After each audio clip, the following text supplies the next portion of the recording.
तो यहाँ पर प्रसंग आता है लिंग महापुराण में कि किसी काल विशेष में ऋषि मुनि देवदारू के वन में निवास करते थे। आप उत्तराखंड में गए होंगे, हिमाचल क्षेत्र में, हिमालय क्षेत्र में, हिमाचल प्रदेश में, जम्मू कश्मीर आदि में, उत्तराखंड में, उत्तरांचल में, तो वहाँ पर जो लंबे लंबे वृक्ष होते हैं उनको देवदारू बोलते हैं। उनसे अच्छी सुगंध आती है। तो वहाँ पर उस जंगल में देवदारू के वन में बहुत से ऋषि मुनि निवास करते थे, अपनी अपनी पत्नियों के साथ निवास करते थे। तो वहाँ पर रह कर के व्रत अनुष्ठान आदि करते थे। पर भगवान शिव की प्राप्ति के लिए उपवास है, व्रत है, जप है, दान है, यज्ञ है, पूजन आदि करते रहते थे। तो भगवान उनकी पूजा से प्रसन्न हो गए। भगवान भोलेनाथ उन ऋषि मुनियों की सेवा से, भजन से, जप से, यज्ञ से, तीर्थ आदि के सेवन से प्रसन्न हो गए। उनको दर्शन देने की इच्छा से उनके भाग्य की परीक्षा लेने के लिए भगवान भोलेनाथ उस देवदारू के वन में चले गए। और कैसा रूप धारण कर लिया? कहते एक ब्राह्मण का अवधूत जैसा, एक ब्राह्मण का सुंदर स्वरूप धारण करके वहां पर चले गए। और ब्राह्मण आदि तो कर्मकांड कर रहे थे। और उन्हीं के पास में जो बस्ती थी, उनकी झोपड़ियां थी, पर्णकुटी थी, उनके वहां पर चले गए। तो भगवान भोलेनाथ के रूप को देख करके, आकाश और ब्राह्मण के रूप को देख करके आकाश से वो कभी गीत गाते थे, कभी किसी को इशारा करते थे। तो उन भगवान शिव जी के रूप माधवियों को देखा। किन्होंने देखा? उन ब्राह्मणी, उन ऋषि पत्नियों ने देखा, अन्यों ने देखा। तो सारे ब्राह्मण भी उस ब्राह्मण का, शिव रूप जो ब्राह्मण थे उनके रूप को देख करके मोहित हो गए। और ऋषि पत्नियां थी, वह भी उनके रूप को देख करके मोहित हो गई। तो बहुत सी आकर वो गीत भी गाते थे, कभी कभी इशारे भी करते थे। तो उन इशारे को देख करके तो कहते हैं बहुत सी ऋषियों के मन में विकार सा उत्पन्न हो गया उन ब्राह्मण रूप शिव को देख करके। अब कहते हैं बहुत सी स्त्रियों ने उनको देख करके इशारा आदि किया, किंतु भगवान श्री कृष्ण ने कोई प्रत्युत्तर आदि नहीं दिया। अब वो ऋषि मुनि भी वहीं पर आसपास में उपस्थित थे। उनको देख करके बहुत से देखा कि ये स्त्रियों के मन के भाव तो विकार से संपन्न हो गए। अब वहां पर उस ब्राह्मण को कुछ कहा। अब कुछ कहने के पश्चात ब्राह्मण उस स्थिति से उन्होंने तो ऋषियों के कुछ उत्तर आदि प्रत्युत्तर नहीं दिया, क्योंकि वो परीक्षा लेने के लिए गए थे।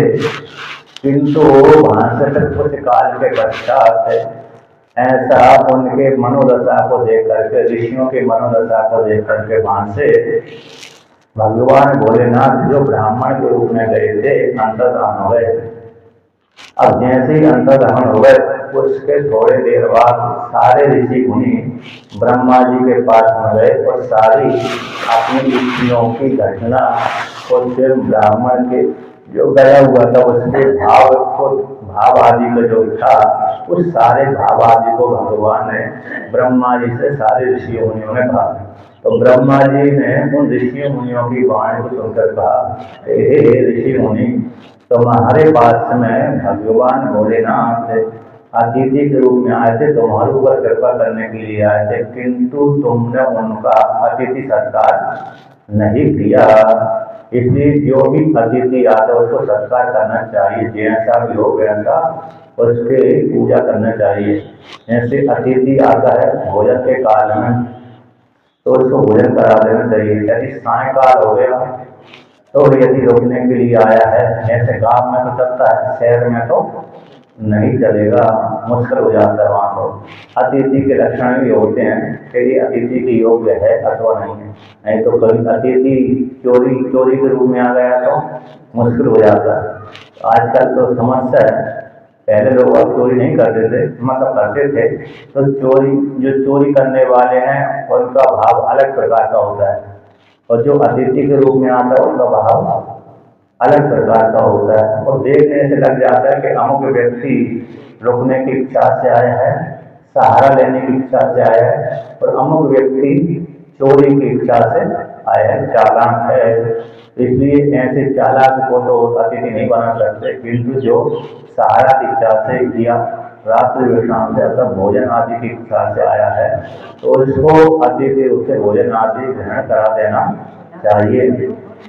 तो ब्रह्मा जी ने कहा कि तुम्हारे पास में भगवान भोलेनाथ आए थे, अतिथि के रूप में आए थे, ब्राह्मण का रूप धारण करके आए थे, किंतु तुम लोगों ने उनको अतिथि सत्कार नहीं किया। देखो मैं तुमको एक कथा कहता हूँ। तो यहाँ पर कहते हैं कि किसी काल विशेष में एक ब्राह्मण ने अतिथि सत्कार से भगवान को प्रसन्न कर लिया। एक सुदर्शन नाम के मुनि थे और भारत जीवन से युक्त थे। उन्होंने कहा, अतिथि शिव जी की पूजा भी करते थे, तो उन्होंने कहा कि हम अतिथि जो धर्म है, अतिथि सत्कार का जो धर्म है सबसे श्रेष्ठ है, तो तुमको अपनी पत्नी को कहा कि तुमको अतिथि की सेवा करना चाहिए, अतिथि का सत्कार करना चाहिए, जो भोजन की इच्छा काल में उनको भोजन करा देना चाहिए। तो पति की आज्ञा को लेकर के पत्नी भी जब जो कोई भी ब्राह्मण आदि आता था, अतिथि के रूप में आता था, तो उसको वह ब्राह्मण की पत्नी भोजन आदि करा देती थी। और कोई ब्राह्मण के पास में भी आता था भोजन के काल में, तो वह भी उसको रुकाता था, रात में को विश्राम कराता था, भोजन कराता था और विदा कर देता। ऐसे सायकाल का अतिथि का अर्थ भोजन के काल में अथवा सायकाल में जो आता है उसको अतिथि संज्ञा होती है। यदि हमने किसी को रुका लिया है अतिथि के रूप में और भोजन नहीं कराया है तो दोष लगेगा। यहाँ से वर्णन आता है कि जिसके घर में अतिथि निवास करता है, उसको बिना खाए पिए निवास करता है, रात्रि व्यतीत करता है, तो उसके पुण्यों को तो ले जाता है, पापों को छोड़ जाता है। इसलिए हमने जिस किसी को रुकाया है उसको रात्रि को जरूर भोजन करा देना चाहिए। यदि वो करता है तो, नहीं करता है तो बात अलग है, लेकिन जो रात्रि को रुका लिया है तो उसको भोजन जरूर कराना चाहिए, ये नियम है, नहीं तो दोष लगता है। तो इस प्रकार से सायकाल अतिथि आ गया और आपने उसको स्वीकार कर लिया तो उसको भोजन आदि कराना चाहिए। उसी प्रकार से सुदर्शन नाम के जो मुनि हैं उन्होंने अतिथि सत्कार करते रहते थे। एक दिन धर्मराज भी उनके यहाँ पर ब्राह्मण का रूप धारण करके आए, अतिथि सत्कार करने के लिए लेने के लिए आए। तो उन्होंने उनकी पत्नी से कहा, ये तुम्हारे पतिदेव कहाँ हैं?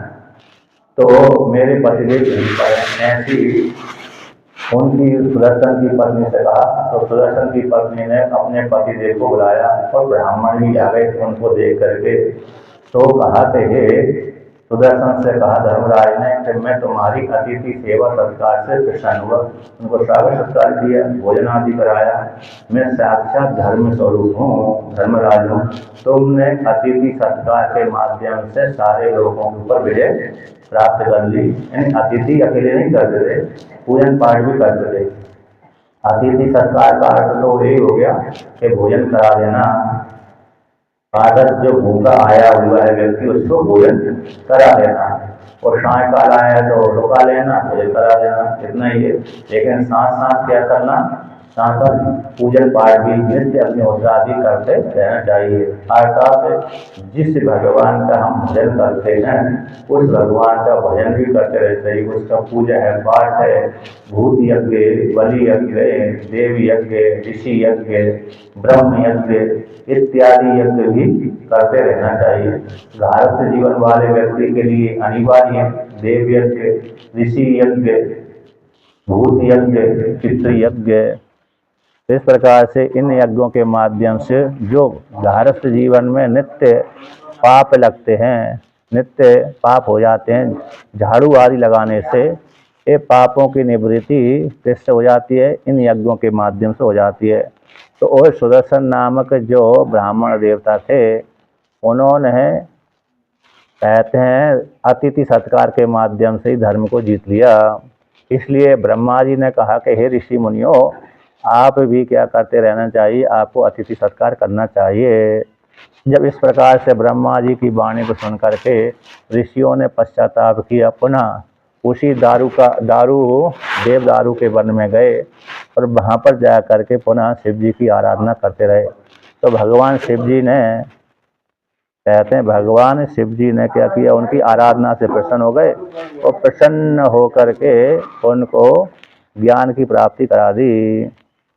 इस प्रकार से ऐसा शिव की महिमा है। अतः देवदारू वन में निवास करने वाले जो शिव ब्राह्मण गण थे, ब्राह्मण समुदाय रहते थे, उन्होंने भगवान की उपासना की और भगवान ने उनके ऊपर कृपा करी, आकर दर्शन दे दिया, उनको ज्ञान की प्राप्ति हो गई। अब कहते हैं शिव जी की आराधना करने वाला, तो शिव की आराधना से क्या होता है कि शिव की यदि आराधना कोई करता है तो मृत्यु के ऊपर भी विजय प्राप्त कर लेता है। तो किसी काल विशेष में एक श्वेत मुनि नामक ऋषि रहते थे। तो ब्रह्मा जी ने वहाँ पर वर्णन किया। नंदीश्वर ने कहा, एवं मुक्तस्ततः तेन ब्रह्मणः ब्राह्मणस्वः श्वेतस्य च कथां पुण्याम् अपृच्छन् परमर्षयः। तो यहाँ पर वर्णन करते हैं, नंदीश्वर बोले, हे ब्राह्मणों, ब्रह्मा जी के इस प्रकार कहने पर द्विजश्रेष्ठ महर्षियों ने श्वेत मुनि की पुण्य व्रत कथा को पूछा। तो पितामह ब्रह्मा जी कहते हैं उन मुनियों से, श्वेत हो न हमें मुनि श्रीमान गतायोरे गृही गहवरे सप्तो यभ्यर्च्यः यद भक्त्या तुष्टावचमैश्वरम्। तो ब्रह्मा जी के पास में ऋषि मुनि थे, उन्होंने श्वेत मुनि का आख्यान श्रवण करने की इच्छा से पूछा कि श्वेत मुनि ने किस प्रकार से शिव की आराधना करके काल के ऊपर विजय प्राप्त कर ली। श्वेत नामक जो मुनि हैं, उन्होंने शिव जी की आराधना करी। किसकी आराधना? शिव जी की आराधना करी और उसी आराधना के बल के प्रभाव से उन्होंने काल के ऊपर विजय प्राप्त कर ली। तो कैसी आराधना करते थे? तो कहते हैं, रुद्राध्यायन पुण्येन नमस्कृत्यादि न द्विजा तथा कालो महातेजा काल प्राप्तम दुदुत्तमम्। जैसे रुद्राष्टाध्याय का रुद्र सूक्त है, उसमें जो 66 मंत्र हैं, उनके माध्यम से, पवमान आदि के माध्यम से, अन्य मंत्रों के माध्यम से भगवान शिव जी की ये श्वेत मुनि क्या करते थे? पूजा करते थे। नमस्ते रुद्रमन्य उतोतति के वे नमः इत्यादि जो मंत्र हैं, उन मंत्रों के माध्यम से श्वेत मुनि भगवान शिव जी की पूजा करते थे। शिवलिंग के ऊपर पूजा, इन मंत्रों के द्वारा पूजा करते थे। अब पूजा करते करते उनको काल आ गया, वृद्धावस्था को प्राप्त हो गए, काल आ गया। उनका काल इतना ही होगा, मतलब ये सीमा होगी व्यक्ति की। ऐसे किसी की आयु 50 वर्ष की होती है, किसी की 100 वर्ष की होती है, किसी की 200 वर्ष की होती है, किसी की 10 वर्ष की आयु होती है। तो उसी प्रकार से वहाँ पर, कहाँ पर? आकर श्वेत मुनि जहाँ पर निवास करते थे, उनकी आयु चली गई। जब आयु चली गई तो आकर काल देवता ने देखा कि इनकी आयु समाप्त हो गई है, अब मेरे को चलना चाहिए लाने के लिए। तो काल देवता ने दूतों को नहीं भेजा, स्वयं काल उस श्वेत मुनि को लेने के लिए आया। नेतुम संचिंत विप्रेभ्रा सानिध्य है मैं करोद मुने श्वेतो की दृष्टवा तम कालम काल प्रवक्तो की शंकरम। कहते हैं उस काल देवता ने देखा कि इन ब्राह्मण देवता की आयु समाप्त हो गई है, इसलिए उस ब्राह्मण देवता को लेने के लिए यह काल उनके पास में आ गया। उस श्वेत मुनि को भी तो काल देवता दिख गया। सतयुग में दिख जाते थे, द्वापर युग में, त्रेता युग में कभी कभी किसी को दिख जाते हैं, सभी को नहीं देखते। सतयुग में भी सभी को नहीं देखते, किसी किसी को, पुण्यात्मा को दिखते हैं। सतयुग में, त्रेता में, द्वापर युग में, कल युग में, चारों युग में जो पुण्यात्मा होते हैं उनको यम के दूत दिख जाते हैं, भगवान के दूत भी दिख जाते हैं, यमराज आदि भी दिख जाते हैं। और सतयुग में भी जो दुष्ट आत्मा होते हैं उन्हीं सभी को नहीं दिखते, यमराज आदि दूत आदि। हाँ, आवाज तो हो जाता है उनको को लेने के लिए मेरे को आ रहा है, ऐसे दर्द होता है। स्वप्न में संकेत दे जाते हैं। मृत्यु देवता जिसकी मृत्यु कल होने वाली है अथवा 8 दिन बाद होने वाली है, 8 दिन बाद होने वाली है, तो उसके संकेत स्वप्न में ऐसे सूचक संकेत प्राप्त होंगे कि अमुक व्यक्ति की कितने दिनों में मृत्यु हो जाएगी। किसी व्यक्ति ने देख लिया कि मेरा सर मुड़ा हुआ है, काला काला पुरुष दिख रहा है, वो गर्दन के ऊपर बैठा हुआ हूँ, दक्षिण दिशा की ओर जा रहा हूँ, तो निश्चित रूप से उसकी 8 दिनों के भीतर ही मृत्यु हो जाएगी। अब इसके आंख कान बंद करने पर शब्द सुनाई ना पड़े, शब्द यहाँ से जागृत अवस्था में भी है, इस कान बंद करने पर शब्द शोर सुनाई ना पड़े तो समझ लो जल्दी इसकी मृत्यु आने वाली है। आंखों को बंद करने से ज्योति दिखाई ना पड़े तो समझ लो इसकी मृत्यु भी जल्दी आने वाली है। तो दिन को ही तारे दिखने लगे, दिन को तारे दिखना मतलब काल समय जल्दी समय आ गए जाने का, तो मृत्यु के संकेत होते हैं और स्वप्न में इस प्रकार के संकेत मिल जाते हैं। तो यहाँ पर तो श्वेत मुनि ने देखा कि काल देवता आया हुआ है, मेरे को लेने के लिए आया है, इसलिए वो श्वेत मुनि ने भगवान शिव जी की शरण में गए और शिव जी की पूजा करने लगे, मंदिर में बैठ गए। ऐसे मार्कंडेय भगवान शिव के मंदिर में जाकर के शिव की अर्चना करते थे। इसी प्रकार से श्वेत मुनि भी क्या करने लगे, शिवलिंग के पास में जाकर के शिव की पूजा करने लगे। पूजिया मास पुण्यात्मा त्र्यंबक है मनुस्मरन, त्र्यंबकम यजे देवम सुगंधिम पुष्टि बदनम।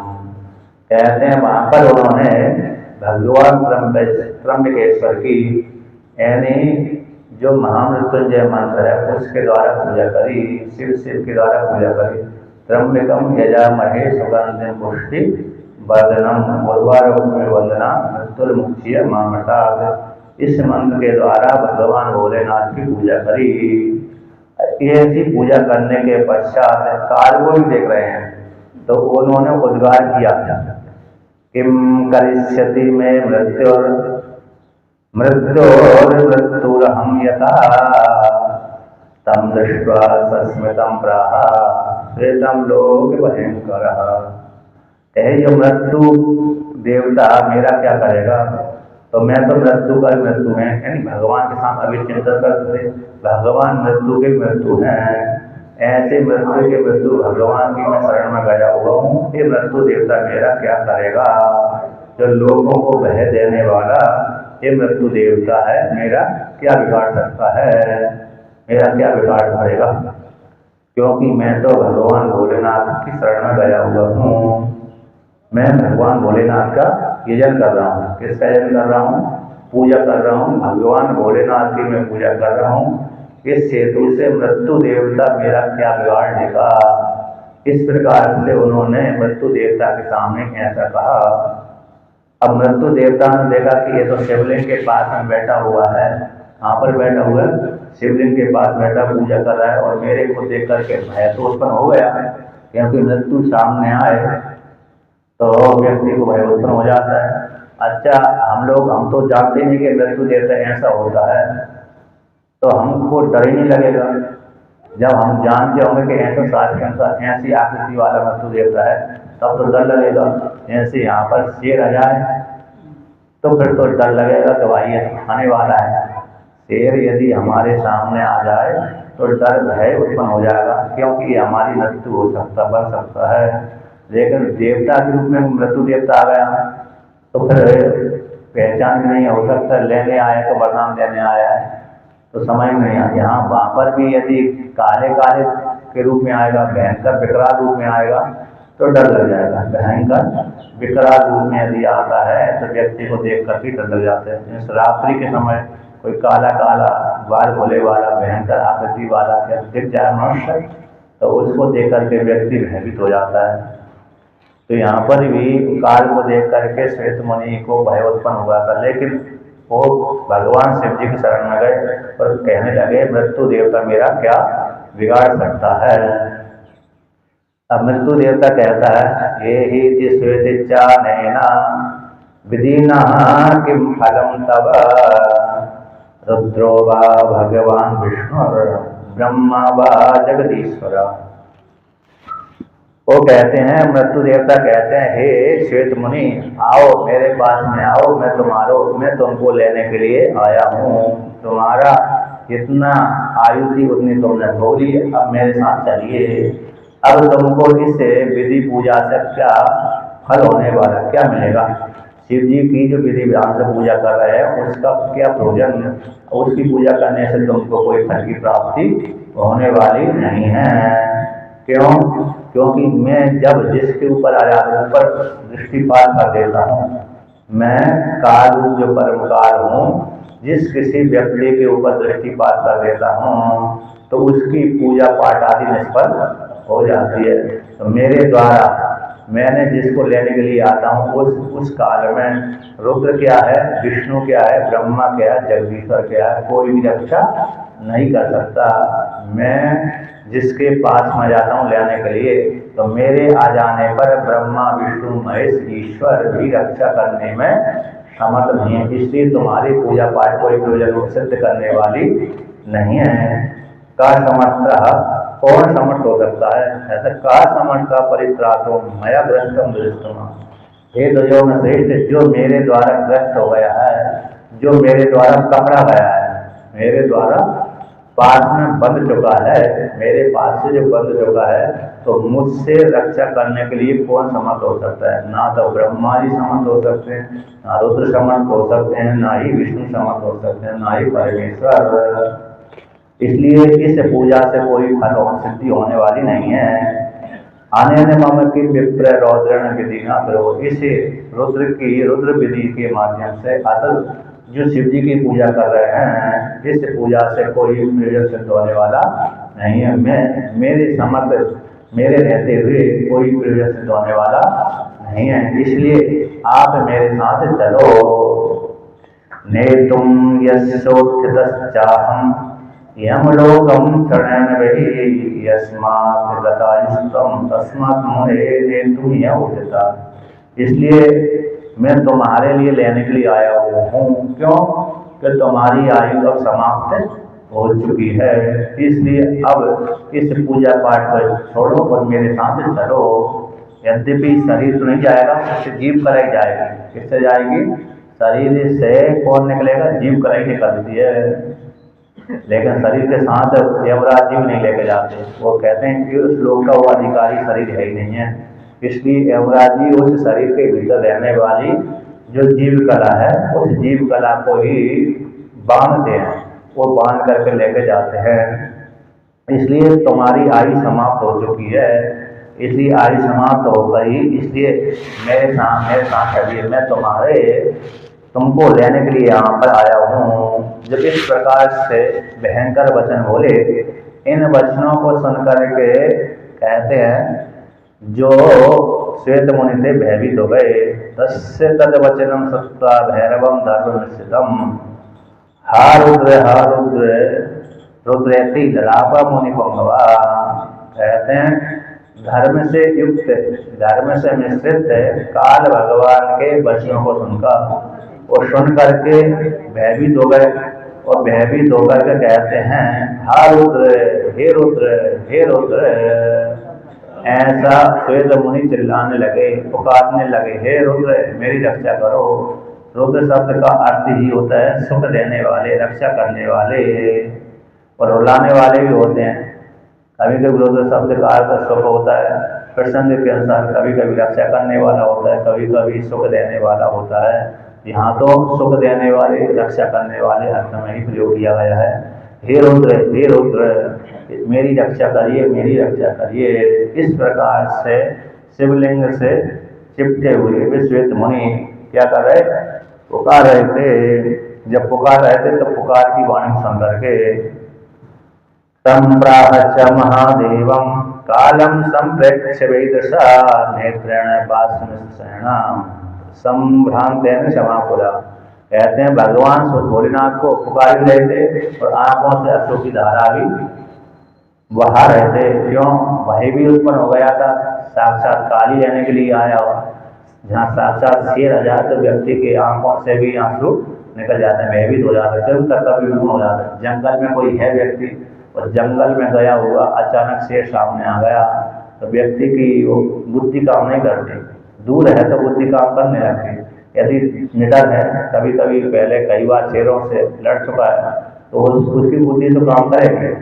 लेकिन जो कभी लड़ाई नहीं शेरों से, अचानक शेर सामने आ जाए तो बुद्धि उसकी काम नहीं करती। और कभी कभी तो निश्चय खड़ा रहता है, शेर आकर खा जाता है कि नहीं, शेर का कर देता है, खा जाता है। उसी प्रकार से यहाँ पर भी कहते हैं, वो काल को देख करके भयभीत होकर के महादेव को पुकार रहे थे। उनके नेत्रों से क्या हो रहा था, अश्रु की धारा बह रही थी।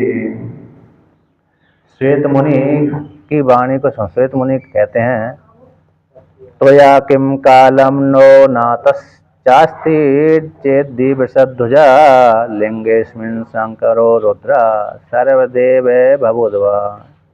हे काल, मेरा तुम क्या बिगाड़ लोगे, ऐसा ही बोल रहे थे, क्योंकि इस शिवलिंग में भगवान भोलेनाथ कैसे विराजमान हैं।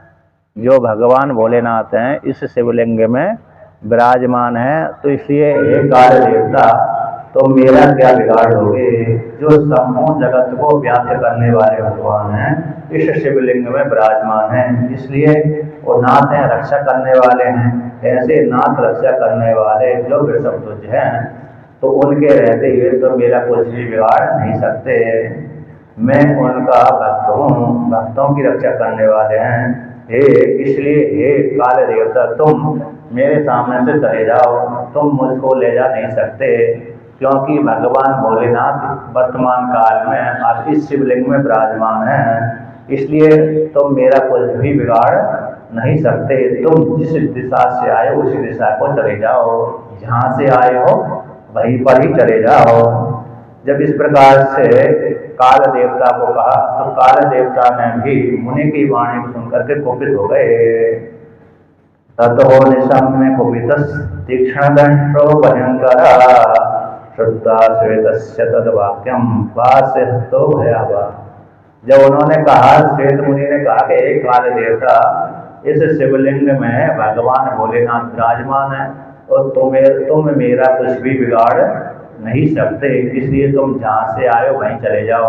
ऐसी वाणी को सुनकर के काल देवता क्रोधित हो गए। तो क्रोधित होकर के कहते हैं, वो जो उनके हाथ में पास था उस पास को फटकारने लगे। ऐसे कोई व्यक्ति, बड़ा व्यक्ति छोटे व्यक्ति को डराता है, दंड दिखा करके अथवा लाठी ताली बजा करके हाथ के माध्यम से, उसी प्रकार से भगवान यदकाल देवता जी उनको श्वेत मुनि को पास दिखा करके दो तीन बार फटकारा। इसको देकर के यमराज यानी काल देवता को देकर के, पास को देकर के भी भयभीत, कैसे भयभीत हो रहे थे। पर काल देवता ने श्वेत मुनि को कहते डराने के लिए सिंहनाद किया और बार बार फटकारा, डांटा, और फिर मुनि को बांधने के लिए पास फेंक दिया। तो उसकी जीव कला को, कौन सी, मुनि की जो जीव कला है उस जीव कला को बांधने के लिए पास फेंक दिया। अब जैसे पास फेंका उसी काल में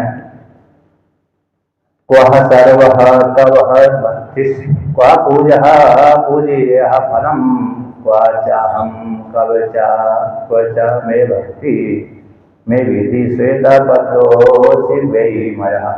तो पास फेंक दिया, पास के द्वारा बांध लिया। और बांधने के पश्चात श्वेत मुनि से कहते हैं, यमराज कहते हैं, काल कहता है, कहाँ तुम्हारा सर्व है और कहाँ तुम्हारी भक्ति और कहाँ तुम्हारी पूजा, इस पूजा से किस फल की प्राप्ति हुई है।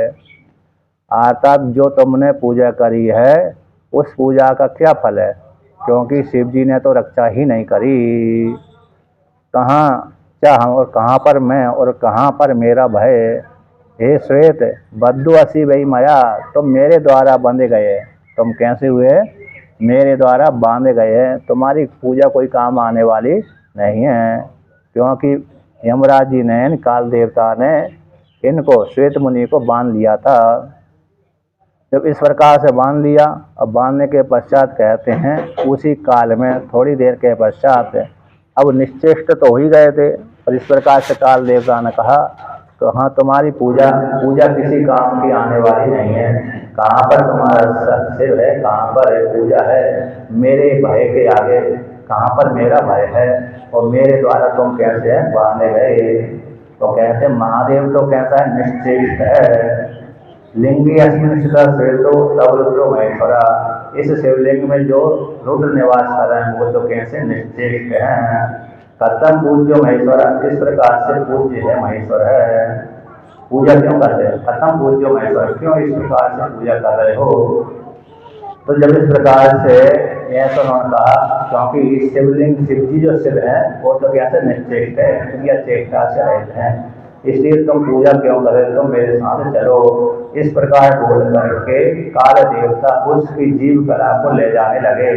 अब जैसे ले जाने लगे उसी काल में भगवान भोलेनाथ गणों के सहित, इसके सहित नंदीश्वर के सहित, गणों के सहित, पार्वती के सहित उस शिवलिंग से प्रकट हुआ। और प्रकट होते ही कहते जैसे ही उस शिवलिंग से प्रकट हुई सेना के सहित उस शिव जी को देख करके काल देवता भयभीत हो गया, और भयभीत होकर के कहते हैं श्वेत मुनि के चरणों में गिर गया। तुरंत शिवम शिव स्वयं त्रिलोचना रम्यको वयः समम सनलिना गणेश्वर। जैसे ही काल देवता इनको ले जा रहा था उसी काल में भगवान शिव जी गणों के सहित पार्वती से उस शिवलिंग से निकल गए। और निकलते ही कहते हैं जैसे ही यमराज ने देखा कि महादेव आ गए तो यमराज को भी इन काल देवता को भी भयंकर भय हो गया। और भयंकर कहते भगवान शिव जी ने काल देवता के ऊपर दृष्टिपात किया, और दृष्टिपात करते ही वो तो मर सा गया, पर वह भी काल देवता उस श्वेत मुनि के चरणों में गिर गया। और भगवान शिव जी ने उसके ऊपर क्रोध दृष्टि से दृष्टिपात किया।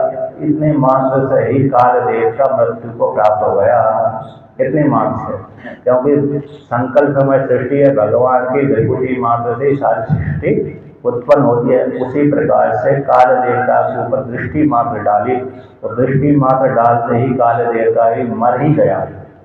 अब मर ही गया तो इसके पश्चात पृथ्वी पड़ा रहा, और ये भी मूर्छित थे।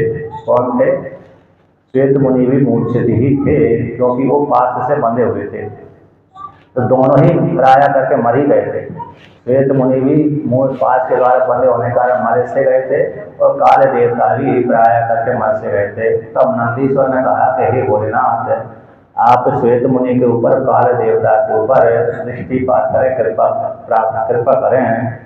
तो भगवान नंदीश्वर की कृपा से प्रार्थना को सुन करके कहते हैं उसी काल में भगवान शिव जी ने दोनों के ऊपर दृष्टिपात किया। इसके ऊपर श्वेत मुनि के ऊपर और काली के ऊपर दृष्टिपात किया, तो दोनों ही दृष्टिपात होने से दोनों ही पुनः जीवित हो गए। इस प्रकार से जब जीवित दोनों हो गए तो भगवान शिव जी के ऊपर अन्न को कहते शिव जी के ऊपर, पार्वती के ऊपर आकाश में स्थित देवता आदि है वो फूलों की वर्षा करने लगे, और दोनों ही कहते हैं स्वस्थ हो गए, निर्मल हो गए। और श्वेत मुनि भगवान शिव जी की आराधना से कैसे अमृत को प्राप्त कर लिया, तो काले देवता भी कैसे हो गए, अपने लोक को चले गए। तो भगवान शिव जी की पूजा कैसी है, अजर अमर को देने वाली है, अमृत रूप फल को देने वाली होती है। साहित्य जो 4 प्रकार की मुक्ति होती है, नित्य कहते हैं 4 प्रकार की, सालोक, सामीप्य, सारूप, सायुज्य। सालोक कहते सालोक की कौन सी मुक्ति होती है, जीवात्मा मर करके भगवान शिव जी के रूप में चला जाता है, ये सालोक की मुक्ति हो गई। सालोक सामीप्य, उस लोक में जाकर के उस जीवात्मा को भगवान शिव जी के नजदीक में रहने का निवास स्थान मिल जाता है, तो सामीप हो गई। सारूप मुक्ति हो गई तीसरी, कहते हैं भगवान शिव जी का जैसा रूप है उसी प्रकार का रूप है उसको मिल जाता है, तो सारूप मुक्ति। तो साहित्य मुक्ति एक चौथी मुक्ति श्रेष्ठ मुक्ति कहलाती है।